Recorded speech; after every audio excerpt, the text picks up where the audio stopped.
Hello? Yeah? Better now? Thanks. Shout out to Rio and Paulina for this amazing security conference for the second year in a row, and thank you for having me. Today I will talk about the cyber kill chain, but through the eyes of the blue team and the red team.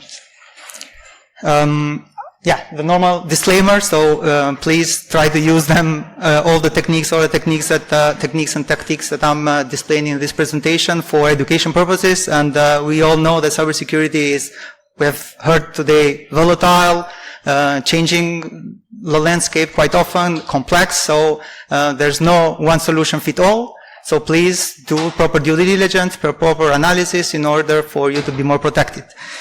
So this is the agenda in a quick sweep. We are going to understand why there was a need for a cybersecurity kill chain, what were the key benefits, and then we will go one by one on those phases to understand how red teamers are leveraging those phases and how blue teamers can protect themselves and be more proactive.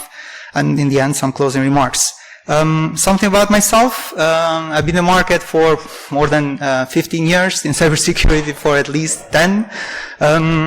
Quite focused on the information security side of it, not specifically on the cybersecurity, because sometimes they are used interchangeably, but they are totally different.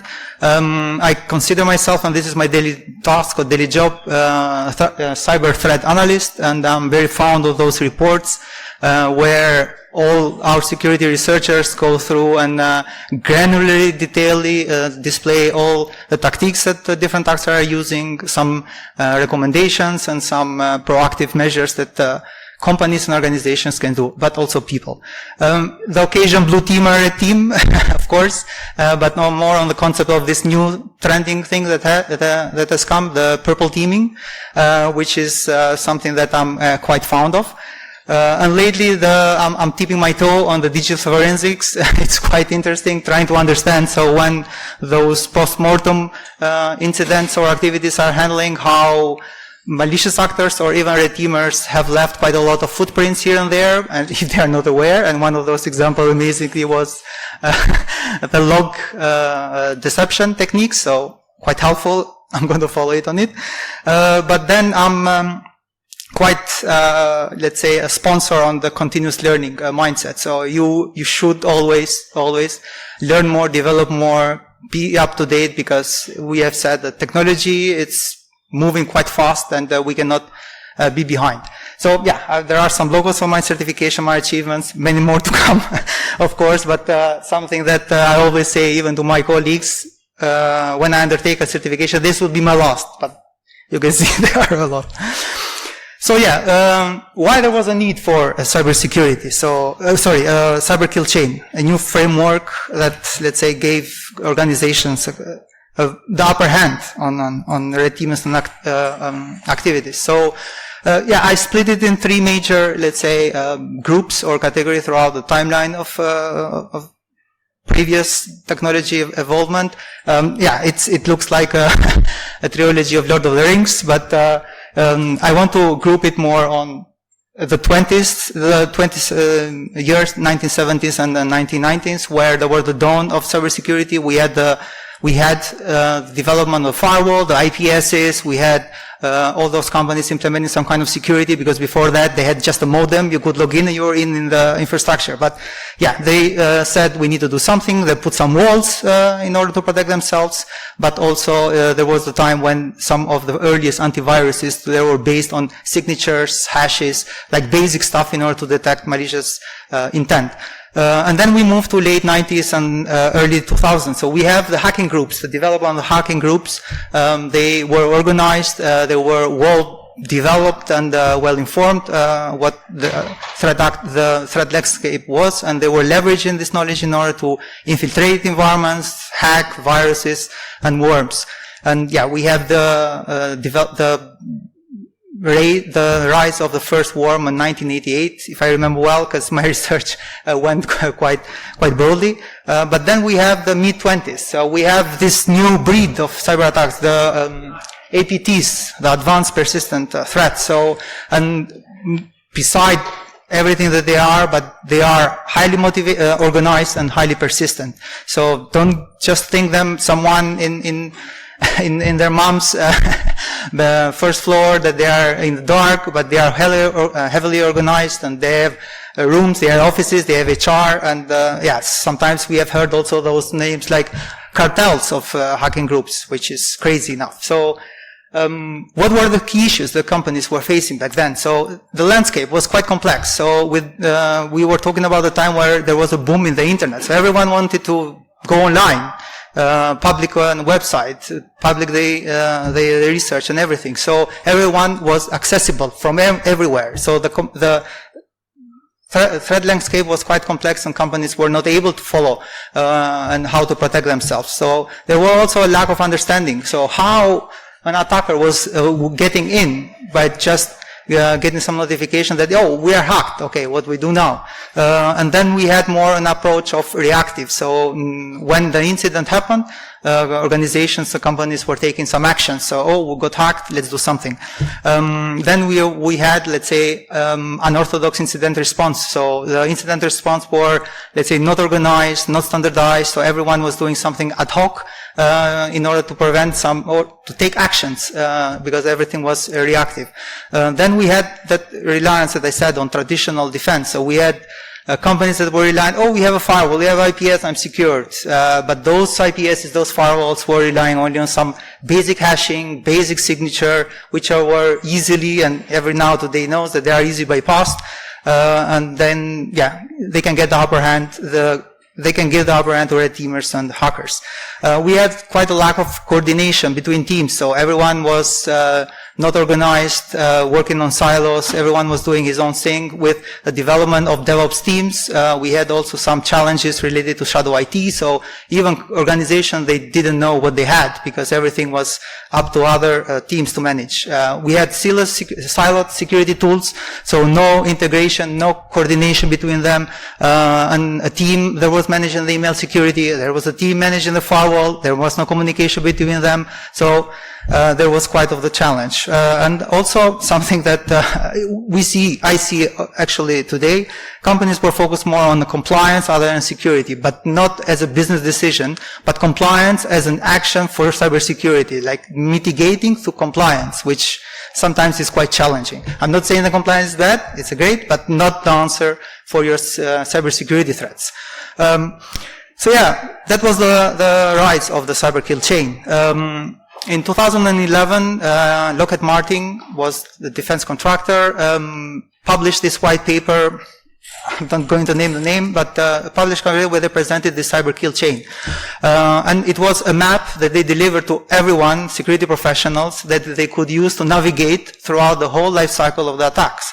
So they know, oh, this is what they are doing, maybe I can take some actions, I can be proactive. It's the same approach when you play chess. If you know the moves of your opponent 2 or 3 before, then you can mitigate yourself and protect better. So there were 7 phases, that the cyber kill chain introduced to the world, that are reconnaissance, weaponization, delivery, exploit, installation, command and control, and actions. So with this map in hand, companies were gaining some benefits. So they had an understanding of the attack life cycle. So they could understand indeed how they get in, because cybersecurity is not just one event, it's a line on events that happen before you get hacked or you get the ransomware. They could prevent or implement some early detection on the threat. So during that reconnaissance phase, or during that weaponization we are going to talk later, but through the delivery, which is the first impact that the red teamers have with blue teamers, and many more. So they could assign resources better. So first it was implement firewall, we are fine. But then we need an EDR solution, we need an IPS, we need an email security. So this gave organizations some understanding that indeed we need some other resources to be assigned better and more proficient. It gave a benefit of comprehensive incident response. By that I mean that companies and organizations were performing proper incident response plans. They were not saying, oh, I got hacked, maybe I will call someone to fix it. No, they had proper templates in how to handle this kind of incidents, with talking to the law enforcement, triggering the business continuity plan, talking to legal, handling the marketing. So everything was coordinated through this incident response playbooks. Threat intelligence, which is, let's say, the keystone advantage of organizations today. So someone in the world, we heard the panel today that someone in the world at the moment that we are talking is getting hacked. So if that information is shared with someone else, he can take proactive action and protect himself. So we had the holistic approach on attacks. So it's more to understand the whole life cycle of the attack. As I said, it's not just one event, but it's a multi-set of events that result in ransomware or any other data exfiltration or any other malicious intent. Collaboration and communication, and also a reduced attack surface, because if organizations proactively take those actions, they minimize their exposure and they improve their security posture, which is quite advantageous, and this is what we need to do today. What are red teamers and blue teamers? Red teamers are groups, and I'm talking about ethical red teamers, not the bad ones, but red teamers that want to help the organization be more aware, try to test the security controls so they can take actions up front. So what they do, they simulate the real world cyber attacks. So they can make aware companies that, look, you have deficiency here and there, we use them to get in, so please fix them.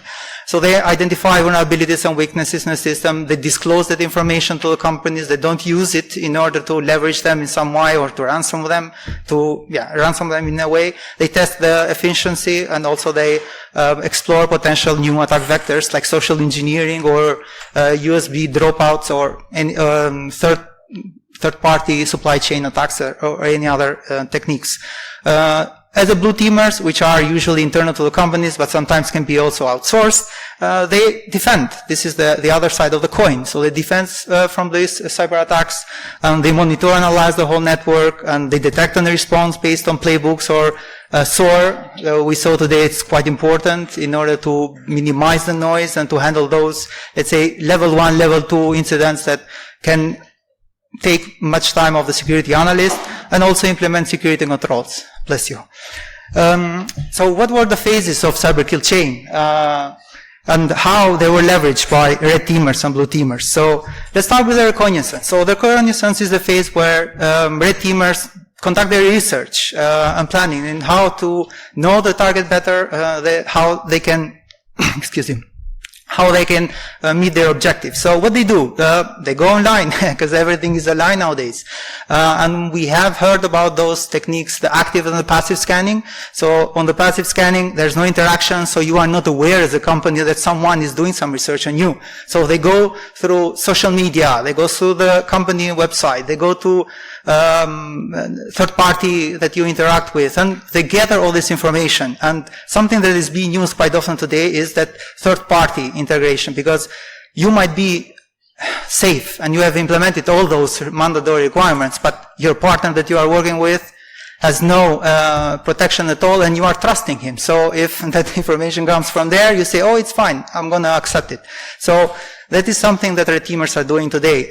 They go through the metadata analysis, which is data about data. So they go on the website of companies, download any PDF that they have there, like organigrams or the new disclosure for the financial statement, everything. And they go through that information to see what kind of Office they are using, what version, if it's Office or maybe some other tool that they're using, what kind of PDF they are using, if it's Acrobat Reader 7 or 8, not sure what the version is nowadays. Nevertheless, so they go through all this, and it might take months, but they have quite a lot of information out there about companies and how at least to approach. What can blue teamers do? So it's more like they somehow are aware or not aware, because as I said, we have this passive and active. So what they can do, they cannot be more proactive, let's say. So use threat intelligence. Which is quite important, because as I said, every red teamer go through this reconnaissance phase. One time before your organization was hacked by someone, they had interacted with your landscape, with your IPs, with your website. So if you have that information, the domain they used, the IP they used, or any technique they use, maybe you can use it upfront and create proper security controls so proactively protect yourself. So this is what blue teamers are doing. They have feeds of threat intelligence, they download, they grab those IOCs, and they use them proactively. What they do also security training, but security training not on that mandatory thing that, oh, you have to here, but with proper exercises. They sit people in the room and they go through an actual hacking scenario. They see them and they urge them, look, click here, man. And they click to that. And they get compromised and get that pop. Which is the controlled environment. It's safe, of course. But this is how you can make aware people that this is the impact they do if you don't take the proper analysis or the proper, let's say, understanding if there's an email that you don't know from where it's coming, or this is fishy, or I remember Rio, when he was talking 3 days ago, he was saying that for phishing scams in Albania, there's a lot of and ch being used, which for Albanians, we don't use it through emails. So if you see something like that, be aware that there's something might be fishy. So this is the kind of trainings that blue teamers do in order to implement, to protect themselves proactively. But also we have the EDRs, the web application firewalls, all the standards and traditional security defenses. I'm not saying they don't work. They grab all those low-hanging fruits, which gives security professionals on the blue team inside some more time to investigate those that are more enhanced, more complex. On the second phase, as you see, there was a line that says the red teamers are affecting or are interacting with the blue teamers, but on the weaponized phase, there's not that line, so there's not much interaction, because what the red teamers are doing right now are grabbing all that information, correlating it properly, trying to, there's no interaction with the organizations or with the blue team, so they are developing the malware, they use or they leverage all that information that gathered from that analysis or the reconnaissance, like the version of the Adobe Reader. Maybe there's an application on the website that is vulnerable, or there's a JavaScript plugin that has some vulnerability that they have not exploited, or they even find a 0-day, you name it. So what they do, they build the infrastructure, they build the phishing template before sending it, any anti-forensic techniques, and I've used quite a lot, so I know that they are doing it, persistent mechanism, and they build a resilience attacking framework, infrastructure.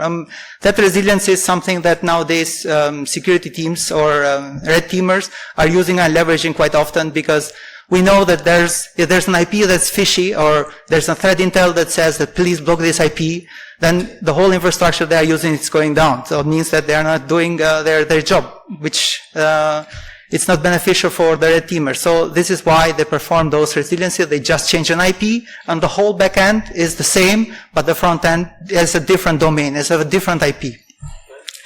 But this does not mean that the blue teamers should sit and wait where you are going to come. So they can do some things up front. So implement some security controls based on technology, but also based on analysis. And something that nowadays blue teamers are using quite often is the user behavior analysis. So why we have those Bob analysis? Why Alice in HR is using PowerShell? It never happens. It should not be the case. So this is some of the scenarios that blue teamers use in order to proactively detect or even prevent themselves.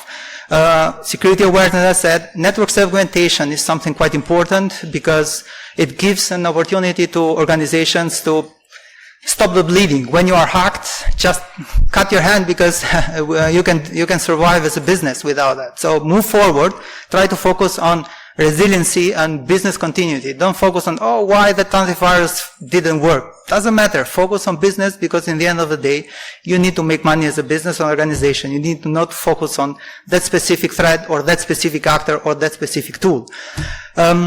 Credential hygiene is quite important, because we have seen before domain admin users log in PCs to install a printer. When you see that case, then there's a hash of that domain admin in that PC, so when that PC is hacked, then it's game over. They have that access. You have also secure development lifecycle, that shift-left approach that businesses are doing, because I mentioned the DevOps teams. They were developing everything. They were using quite a lot of libraries and tools that were vulnerable, so they were not aware, because they are focused on functionality. They are not focused on security. It's okay. But we as a security team or professionals, we need to train them. So the security development lifecycle implements some kind of controls before everything is committed and moved to production. And we have threat modeling. So once there's an application being developed or there's something that has to go in the production, they perform proper threat modeling. So what is the impact if something happens to this new asset that is in our infrastructure, the host, the servers, the applications, everything. So these are some of the techniques they are using. And then we move to phase 3, and now it's game on. So red teamers convey the malware and then send the malware to the target. And they use different techniques and different methods. So we have this phishing email, and there are something to be cautious. So there are quite a lot of indicators, especially in periods when, for example, after summertime. So after summer, you have a lot of phishing campaigns focusing more on, oh, your PC has to do this update because it has been offline for quite a lot of time. So you need to click here or whatever. Or, for example, you need to download this latest and greatest plugin that we developed once you're away from vacations, because they have already done this reconnaissance, because they scraped the social media, they saw your pictures, they saw that when you are coming back, you need to do something focusing on that information. So they leverage it. Red teamers are quite smart people, and as I said, persistent. So what they do, they weaponize documents like PDFs, USB drops. We had that example from Axians that they said USBs. They use USBs, keyboards and mouses to, so it's a USB drop scenario, the social engineering approach. Maybe they send a link, you are a fan of, I don't know, this football team or that football team. So you need to take ticket, or if you finish the survey, you are going to get the new Champions League ticket. Doesn't matter. So everything is there. And also supply chain attacks, as I mentioned. They don't hack you directly, but they go through one of your partners, and they know that you are going to trust them because you do business every day. What blue teamers can do at this stage, besides the common, the usual techniques, they can increase, let's say, their control in what applications are permitted to run. Don't let any kind of unsigned exe running on your infrastructure. Even though it might be a custom application, build an internal certification authority entity, so it can encrypt any kind of file that runs inside your inside your infrastructure. So at least you can lower, let's say, the risk. Limit USB devices, even though there might be that case, then yeah, there are some USBs that can be USB keyboards that can bypass the technique. So block out-runs, network segmentation, leaks privilege is quite important. Trying to block users to do what they need to do in one of those machines. As I said, don't tell the domain administrator to install a driver of a printer in one PC, because it's crazy. And then we go to the fourth phase. I'm mentioning those phases because for every one of those phases where the interaction is between the blue teamers and red teamers, that have been a scenario when those controls have been bypassed. So even though the blue teamers on that phase 3 implemented those controls, that had been a case where the red teamers had bypassed those controls. So they moved to the next phase, the phase 4, where the red teamers exploit the vulnerability and they gain this initial access. And they can use a lot of techniques. One of the most used are those malware injections, especially for fileless attacks, where there's no file dropped in the disk, but everything is running on, on the memory. So we have the DLL reflective scenarios, we have the process hollowing, we have quite a lot of techniques that interact directly with the memory but not on the disk, and red teamers know that, leverage that, and try to gain initial access. But you have also 0 days exploit. You have client-side exploits, and that information was gathered during that reconnaissance phase, the Adobe Reader versioning that we were talking about, but also SQL injections in your web application where you have all the data of the clients or any service that you want to advertised in the world, buffer overflows, but also wireless attacks. So we have drive-by scenarios where malicious actors have their antennas, they grab or they log in your guest network, and they can easily pivot to your internal infrastructure and do the damage. So what can blue teamers can do to protect themselves? One, the most obvious, because in the end, everything, and we are talking about Windows due to the fact that it has a very strong market share on endpoints. Monitor the Windows APIs. So once during those actions, the red teamers are going to leverage those Windows APIs in order to create a new process or to inject something in the memory, or you name it, any kind of techniques. There are a lot. I cannot go through all of them now, but they are leveraging now due to the fact that they know how red teamers are performing those actions. They do quite a lot of behavioral analysis. As I mentioned, don't see when you see Alice from HR running PowerShell, something must be wrong.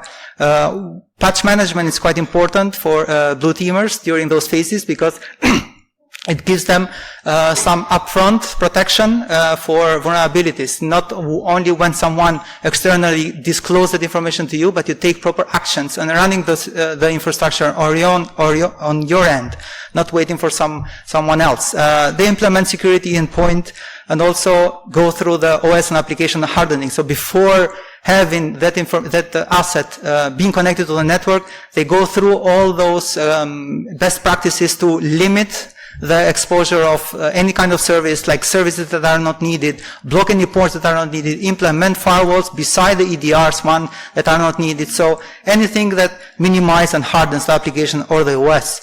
And then we move to more on that reactive side of it. So because, yeah, you can be proactive, you can protect yourself, but then you need some kind of reaction. So the incident response plans that I mentioned are being leveraged quite often because companies focus on the business. They need to continue doing their business. And they implement those playbooks in order to be more reactive and continue performing those businesses even though there's an incident. And then, yeah, we have security testing. That is something that companies are building right now with teams, internal teams that run pen tests, red teams, not only external ones, but internal ones that can help companies be more aware and be more security focused. So, yeah, we have phase 4. As I said, there are always scenarios when red teamers bypass those controls and they move to phase 4, which is installation. Here, red teamers try to install persistency. So, some of the persistence are trying to be playing with the names of the services that are legit for the machine, like that CVC host that you see, always running, always managing the application. They tweak a bit and make it SCV host. So at the first glance, with all those logs from Splunk or whatever SIEM, it might not caught your eye, but it's there. So if you have that information based on the threat intelligence, you can build the proper security control rules and protect yourself. We have register manipulations they use. We have link files that they create. You name it. But one of the most abusive part is the code signing. So what they do is try to leverage certifications that are by spoofing other well-known companies that have digitally signed certification, and they use it to digitally sign the malware because the company will trust it and run it, and then they will have persistency. But they use quite a lot of techniques like the anti-sandboxing, the rootkit, memory manipulation, and you name it. So on the blue side of it, blue teamers can do quite a lot of techniques, can take advantage of quite a lot of techniques to detect all these actions. So one of them is using deception technology. So this is something that is increasingly being used by companies nowadays. So they build these honeypots or these traps around the network where attackers, let's say, have access, they gain privileged access, root, or you name it, but they are being monitored, they are isolated, they don't know that there is a deception or there is a honeypot. So it's beneficial for the blue teamers trying to understand what they are doing, what they do, what services they spawn, which register they touch, what files they create, anything. That information is gathered through those deception technologies, which is quite increasing right now. The tier access control for device manage, as I mentioned, the domain admin, not installing printers, but also forensic is something that is gaining quite a lot of traction. So they have on live environment forensic tool running in real time, trying to grab, because we said that red teamers use fileless malware, and RAM being memory, being quite a volatile storage. It formats itself, it changes quite often, so if there's some digital forensic needed to be done, it's quite late if the machine restarts, or the memory is overwritten. So they use these tools when the machine is live, and they gather all this information. We have YARA rules. Nowadays it's gaining quite a lot of traction in order to detect this kind of malicious intent from the red teamers. Excuse me. And then moving to the command and control. The command and control phase is when the malware opens a channel of communication to the infrastructure that the red teamers created, and they remotely manage the machine or the victim in order to perform any kind of objective that they want to do.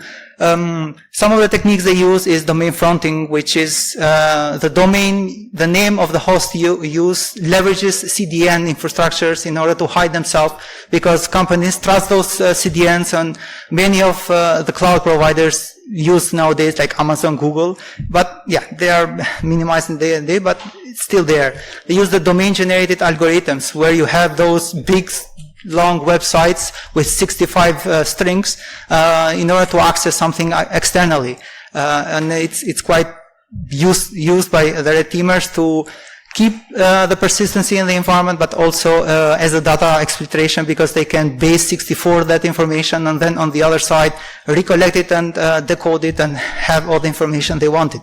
They have fast networks, fast flash networks, where they change the IP and they leverage the botnets environments that they have already pre-built. They have encrypted tunnels, so it's quite difficult for blue teamers to decrypt that information if they don't have web proxies as a SSL decryptor in the middle. They use the evasion techniques based on that information they gathered from the reconnaissance. So maybe in the social media they saw that there's a job posting for someone that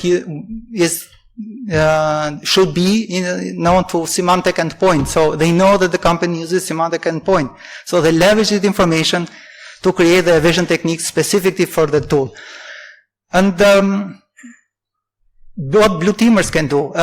Some of the most important information they can leverage is threat intel, and that threat intel can be used for the DNS calling, where they, let's say, drop like in a black hole any kind of well-known domain name IPs that they see from internally of the company trying to get access to the internet. So they use this information to start some kind of incident response or analysis, because the DNS calling is well-known domains and IPs that have been pre-defined that are malicious. They use YARA rules, as we said. They use filters and proxies for uncategorized domains. So anything that is not uncategorized is blocked. Nevertheless, red teamers use archived domains that are based on financial and medical, which it's by law not decrypted. Nevertheless, something that can minimize, let's say, the risk. They perform threat hunting, which is something that it's quite often being used. So even though the controls failed, threat hunting is something that, maybe we are going to see it later. It's quite important for companies to follow. Anomalous behavior, as we said, forensic, as I said, try to search for outliers. So now blue teamers up the game, so they don't focus more on that signature pattern or on the trigger that failed to detect something, but they go more on the statistical analysis. So what is an outlier for the behavior of this host or this machine or this user, and they continue to follow up with a proper investigation. And as we said, we have honeypots and honeynets in the environment. So coming to the last phase, where red teamers, they accomplish their mission goals, they maintain persistency, they are there, they are talking to the outside world. So what they do, they move laterally and can use different scenarios. So talking about Active Directory, you can leverage any kind of hash that is saved in the memory of that machine. You can use Kerberos thing, which is quite a vulnerability being used nowadays, but it's not a vulnerability. It's something that you cannot do much, but maybe you can do some lateral movement based on that protocol. They do data exfiltration through those domain generated algorithms. They try to cover their tracks. They try to disseminate logs in order for blue teamers to get confused what's going on. Is this machine or the other machine affecting me? So they perform denial of service if this is one of the targets, or even the ransomware. They also collect credentials. So what the blue teamers can do at this stage, let's say they are quite advanced in the infrastructure, so they need to trigger those disaster recovery plans, which is quite important for companies, and the incident response playbooks, how we handle one scenario and another, how we handle email compromise, how we handle ransomware, any kind of playbooks that they can come up front and they can determine as a risk, they need to follow at this stage, at this phase. They leverage cyber insurance. They implement secure backups, offline secure backups, and they test it oftenly. Data loss preventions and digital forensic, but also more on the governance side of it. They play a lot with tabletop exercises. So scenarios where something can go wrong. What are the actions that someone has to take? Wargaming is something that blue teamers are using nowadays in order to improve their security posture. So there's a lot. There's quite a lot. And it's quite interesting because blue teamers and red teamers are never stopping. Quite challenging if someone wants to do this for living, let's say. So I like this next one. We say that working in InfoSec is not a stress at all, but it's a stress when you start talking to your cat and ask him, how can I start hunting? So but it gives also some satisfactions because you can take part of these amazing security conferences, meet these amazing people, and network. So, as a closing remark, cybersecurity is always an ongoing battle. It's a never stop. Even cyber kill chain nowadays can be considered somehow an obsolete framework because we have the unified kill chain, which includes some other techniques and tactics, but still it's a good starting point for any companies that want to, let's say, improve their security posture.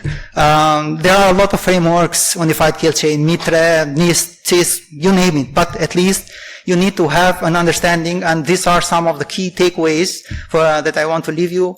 Know your environment. Know what you have internally and outside. We have companies nowadays creating social media policies, so training the users what to post, what not to post, what kind of emails they need to use in order to register to those social media. So know your environment and train your people. And then hope for the best, but prepare for the worst. So I hope you never get hacked, but then you need to be prepared when something bad happens, because I like a saying, it's not relevant, it's kind of, let's say, sensitive right now, but worry during peacetime, because when it's time for war, you need to act. And something important, that red teamers must be right once, but blue teamers should be right all the time. So with that, thank you very much. I hope you love the rest of the conference.